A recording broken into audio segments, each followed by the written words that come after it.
11,783 expatriates made voters. No alternative to proxy vote found, says EC. Malaysia assures supporting election.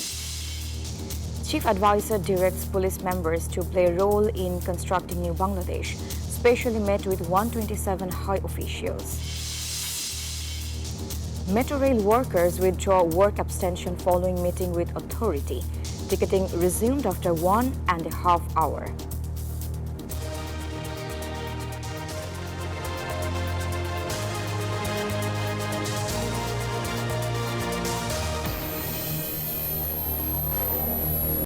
Hello and welcome to the News24 English Bulletin. This is Sarah Mehzabin. Those were headlines.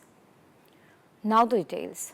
Election Commissioner Brigadier General retired Abul Fazl Mohammad Sanaullah stated that proxy voting is the only option for ensuring large-scale expatriate voting. Speaking after a meeting with OIC member country mission heads, he revealed 11,783 expatriates are registered to vote. He emphasized that postal ballots, online voting and proxy voting are considered, with proxy being the only feasible alternative. He also mentioned interest from OIC countries in observing the election. Malaysia assured support for election reforms.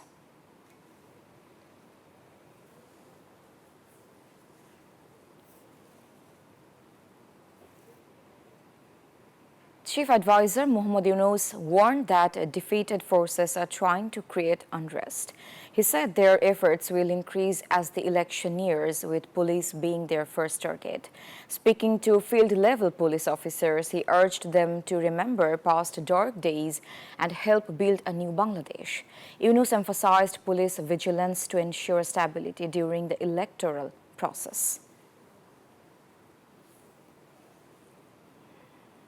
Metro rail officials ended their strike after 3 hours following authorities' assurances. Passengers can now travel using tickets and MRT passes. DMTC Managing Director Farooq Ahmed confirmed the suspension of 2 MRT police officers over the assault of 4 DMTC staff.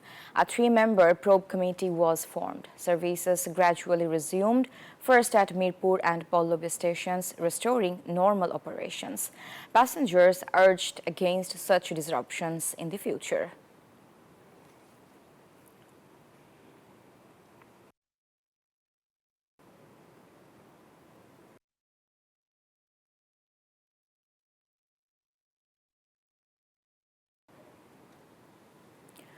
Bangladesh Civil Aviation Authority (CAA) staff staged a protest at the CAA headquarters demanding the cancellation of the proposed Bangladesh Airport Security Force and other 6 demands.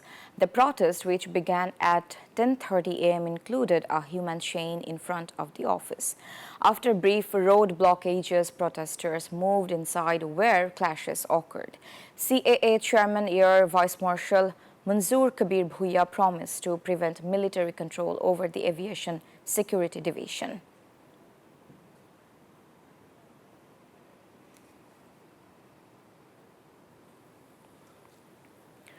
The Anti-Corruption Commission ACC is investigating former Chattogram Wasa MD AKM Fazlullah over nepotism and irregularities in a sewerage project. Allegations included using substandard materials, destroying records, and appointing his nephew's wife as project director. Fazlullah, in office for 16 years, was removed after there had been complaints. Citizens demanded swift legal action. SSC officials confirmed an ongoing probe into the alleged corruption.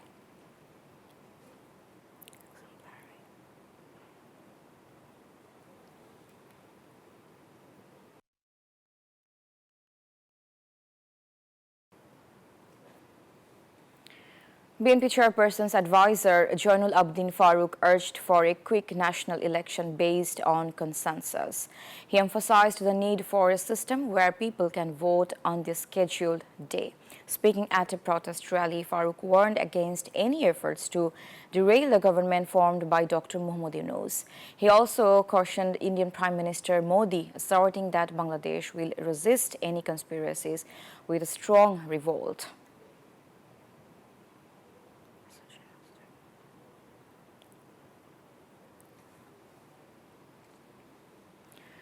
Dr. Shafiqur Rahman, Amir of Bangladesh Jamaat Islami, visited the family of Montu Dash, who was killed in Burguna.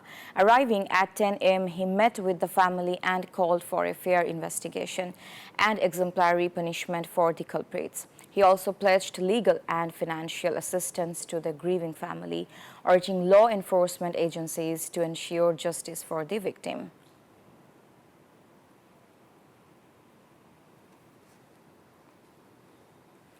Dhaka University's Criminology Department has demanded swift legal action against those spreading misogynistic content on social media. At a rally in front of Oporachio, Bangla speakers warned that slow legal proceedings erode public trust in justice.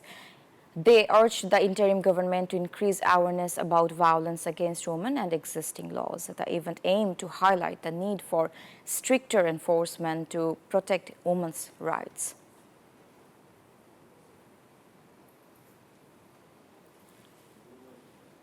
Police have arrested 5 suspects for the gang rape of a 19-year-old woman in Laksham of Kumilla. On March 14, the victim and her husband boarded a CNG, but the driver took them to Gandamara, where the attackers abducted the woman. She was raped in Paikpara and later in a rented house. Her mother filed a case leading to the arrest after a police operation.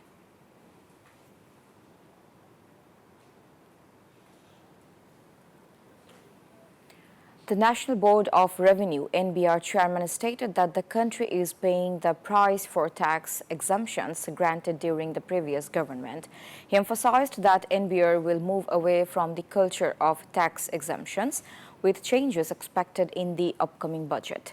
Speaking at a pre-budget discussion, he also highlighted plans to collect taxes from foreign companies operating in Bangladesh, ensuring more effective revenue collection.